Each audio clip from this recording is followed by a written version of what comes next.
दोस्तों, आप सब जानते हैं दिल्ली का कथित शराब घोटाला भारत के इतिहास का पहला ऐसा मुकदमा है। ये गौर से सुनिए, भारत के इतिहास का पहला ऐसा मुकदमा है जिसमें करीबन 2 साल से जांच चल रही है। 250 से ज्यादा रेड हो चुकी है, 500 से ज्यादा विटनेस बुलाए जा चुके हैं। ये कैसे विटनेस है, इन्होंने क्या बयान दिए, उसमें मैं आता हूं। लेकिन इस तमाम कवायद के बाद एक चवन्नी तक की मनी रिकवरी नहीं होती और कहते हैं मनी लॉन्ड्रिंग का केस है। देश तो क्या, दुनिया में ऐसा कोई केस नहीं हुआ होगा जहां पे आपकी देश की सर्वोच्च एजेंसियां मनी लॉन्ड्रिंग का केस के ऊपर इन्वेस्टिगेशन चल रही है। 2 साल हो गए लेकिन 1 रुपए की रिकवरी नहीं होती है। लेकिन होता क्या है, एक राष्ट्रीय पार्टी आम आदमी पार्टी के तमाम नेताओं को आप एक षड्यंत्र के तहत एक के बाद एक जेल में बंद कर देते हो। ये केस का आधार क्या है? हम सब जानते हैं कि इस केस में कोई तथ्य नहीं है। कई सुप्रीम कोर्ट की जजमेंट भी जब आई थी, मनीष सिसोदिया जी के बेल एप्लीकेशन में जो ऑर्डर आया था सुप्रीम कोर्ट का अक्टूबर 30, 2023 में, उसमें साफ लिखा गया था कि 1 रुपए की भी रिकवरी नहीं हुई। जो भी तमाम आंकड़े जो ईडी बता रही थी कि 100 करोड़ का लेन देन हुआ, 25 करोड़ का हुआ, 2 करोड़ का हुआ, सुप्रीम कोर्ट ने साफ कहा कि 1 भी रुपए के लेन देन का सबूत नहीं है ईडी के पास। और क्या कहा था तब कि यह मैटर अगर ट्रायल पे चला गया तो 2 मिनट भी नहीं टिक पाएगा। संजय सिंह जी की जो बेल एप्लीकेशन अप्रूव हुई थी कुछ ही दिनों पहले, उसमें फिर से सुप्रीम कोर्ट ने यही कहा था कि मनी ट्रेल कहां है, show us the money trail. और वो मजबूरन ईडी को बैकआउट करना पड़ा, वरना सुप्रीम कोर्ट ने साफ कहा था कि अगर आप अड़े रहोगे, आप बहस करोगे संजय सिंह जी की बेल एप्लीकेशन के खिलाफ, तो हम ऐसा ऑर्डर पास करेंगे कि आपका पूरा का पूरा केस तहस नहस हो जाएगा। तो ये केस का आधार क्या है? ये केस का आधार है सरकारी गवाह, जिनको अप्रूवर कहा जाता है। अब मैं बताता हूं आपको कि पिछले ये मैं केवल आपकी याददाश्त ताजा करा रहा हूं, क्योंकि ये सारे तथ्य हमने टाइम टू टाइम जनता के सामने और मीडिया के सामने रखे हैं। इस केस में कई ऐसे गवाह हैं जो खुद कोर्ट में जाकर कहते हैं कि हम पर 3rd डिग्री इस्तेमाल हुआ है, हम पर जबरन दबाव डाला जा रहा है कि आम आदमी पार्टी के नेताओं के नाम लो, वरना आपकी ऐसी की तैसी हो जाएगी। यह है इस पूरे इन्वेस्टिगेशन की सच्चाई। कौन दिल्ली के हाई कोर्ट में गए थे और कहा, उन्होंने तो खुद कोर्ट के सामने, हाई कोर्ट के सामने कहा कि मुझ पे इतना 3rd डिग्री, मुझ पे इतना जोर लगाया जा रहा है कि मेरे कान के पर्दे फट गए। मुझे इतने जोर से थप्पड़ मारा कि मेरे कान के पर्दे फट गए। ये वो केवल कह नहीं रहे, उनके पास उनकी मेडिकल रिपोर्ट भी है जो कोर्ट में पेश हुई थी कि वाकई में उनके साथ मारपीट हुई।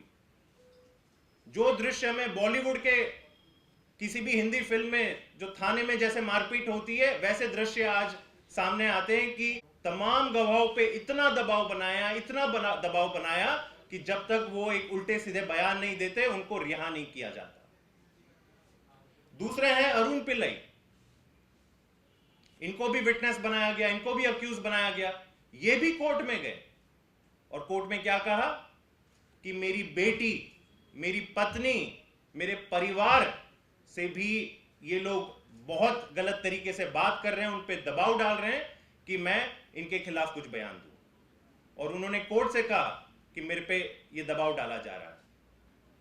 समीर महेंद्रू, इनको भी अक्यूज बनाया हुआ इस मैटर में।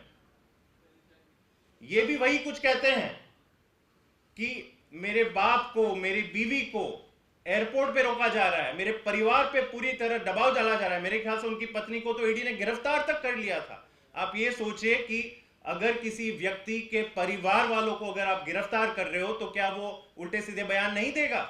और वो खुद कोर्ट जाके ये कह भी रहे हैं। तो ये सच्चाई देश के सामने है कि किस तरह से उल्टे सीधे बयान लेकर इस पूरे केस का आधार बनाया गया है। कुछ ही दिनों पहले हमने प्रेस कॉन्फ्रेंस के माध्यम से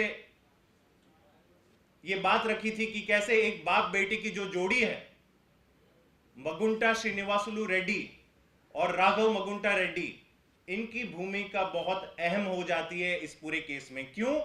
क्योंकि कुछ बयान, केवल चंद बयानों के आधार पर अरविंद केजरीवाल जी को फंसाया गया था। इन 500 बयान, जैसे मैंने कहा 500 विटनेसेस को समन किया गया है। कुल 50,000 पन्नों की चार्जशीट है। अगर ईडी और सीबीआई की आपकी चार्जशीट के सारे पन्ने जोड़ दें तो 50,000 से ज्यादा पन्ने हैं, लेकिन इनमें से केवल कुछ बयान हैं जिनके आधार पर अरविंद केजरीवाल जी को गिरफ्तार किया था। उसमें से है ये बाप और बेटा मगुंटा रेड्डी और राघव रेड्डी। इनकी भी कहानी हैरान करने लायक है। पिता पुत्र के यहां ईडी की रेड होती है। 16 सितंबर 2022 को रेड होती है। कोई बयान वो अरविंद केजरीवाल जी के खिलाफ उस समय नहीं देते हैं। ये सारे बयान ईडी और पीएमएलए के धाराओं के तहत दिए गए हैं। ऐसी धाराएं हैं जिसमें अगर आप गलत बयान देते हो तो आपके ऊपर कार्रवाई हो सकती है। तो ईडी अगर आज जाकर कह रही है कि नहीं, हम पहले बयान को नहीं मानेंगे, बाद वाले बयान को मानेंगे, मतलब आप सामने से कह रहे हो कि इसने मैजिस्ट्रेट के सामने जो बयान दिया जाता है उसकी जो क्रेडिबिलिटी होती है उसको आप चैलेंज कर रहे हो। तो 16 सितंबर 2022 को ये पहला बयान देते हैं जब ईडी की रेड आती है, पड़ती है। उसके बाद 10 फरवरी 2023 को, क्योंकि अब तक तो उनको मनचाहा बयान मिला नहीं ईडी और सीबीआई को, तो 10 फरवरी को उनके बेटे जो हैं राघव रेड्डी गिरफ्तार हो जाते हैं। कुल 5 महीने गिरफ्तार रहते हैं, जेल के अंदर अपना समय काटते हैं। और इस दरमियान उनसे कुल 6 बयान लिए जाते हैं। 6 स्टेटमेंट्स राघव रेड्डी से लिए जाते हैं और 2 स्टेटमेंट कुल मगुंटा रेड्डी उनके पिता से लिए जाते हैं। तो कुल 8 स्टेटमेंट लिए जाते हैं जो वैलिड हैं, जो पीएमएलए की धारा के तहत लिए गए हैं। लेकिन इसमें अरविंद केजरीवाल जी का तो नाम नहीं है। अगर नाम नहीं है तो रहो आप कैद जेल के अंदर।